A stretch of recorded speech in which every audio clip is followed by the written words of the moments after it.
আসসালামু আলাইকুম প্রিয় ভিউয়ার্স, হুসাইন 360 পক্ষ থেকে আপনাদেরকে স্বাগতম। আশা করি আপনারা সবাই ভালো আছেন এবং আমি আল্লাহর রহমতে ভালো আছি। ভিউয়ার্স, বীর মুক্তিযোদ্ধাদের জন্য নতুন একটি খবর নিয়ে চলে এসেছি। চেষ্টা করবেন যারা আমাদের চ্যানেলে নতুন, চ্যানেলটি সাবস্ক্রাইব করে আমাদের সাথেই থাকার।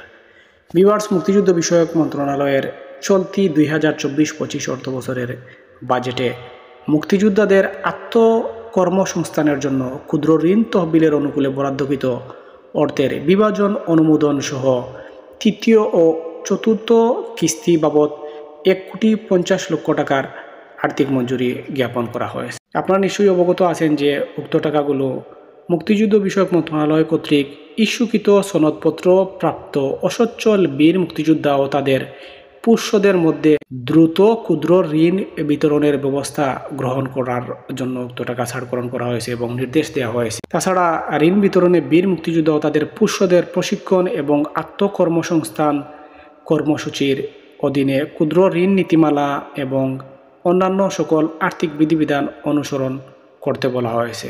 ছাড়কৃত অর্থ তফসিলভুক্ত ব্যাংকে জমা রাখতে বলা হয়েছে এবং 30 জুন 2025 খ্রিস্টাব্দ তারিখ পর্যন্ত সুদ ও আসল সহ মোট মূলধনের পরিমাণ এবং বর্তমান ব্যাংক স্থিতির বিষয়ে প্রকৃত তথ্য ব্যাংক বিবরণীর কপি প্রেরণ করার জন্য বলা হয়েছে।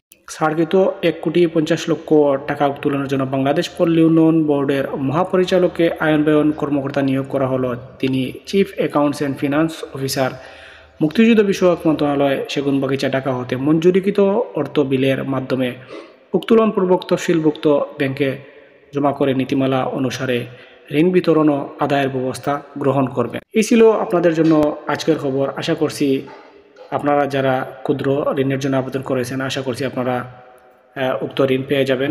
নির্দিষ্ট কর্তৃপক্ষ বরাবর আপনারা ক্ষুদ্র ঋণের জন্য আবেদন করবেন, বিশেষ করে মুক্তিযোদ্ধার পোষ্যরা এবং মুক্তিযোদ্ধা পরিবারের সদস্যরা। তো আমাদের চ্যানেলটি সাবস্ক্রাইব করে আমাদের সাথেই থাকবেন। আমরা সবসময় চেষ্টা করি বীর মুক্তিযোদ্ধা সংক্রান্ত সকল প্রকার খবর আমাদের চ্যানেল থেকে আপলোড দেওয়া। সবাই ভালো থাকুন, সুস্থ থাকুন। আসসালামু আলাইকুম।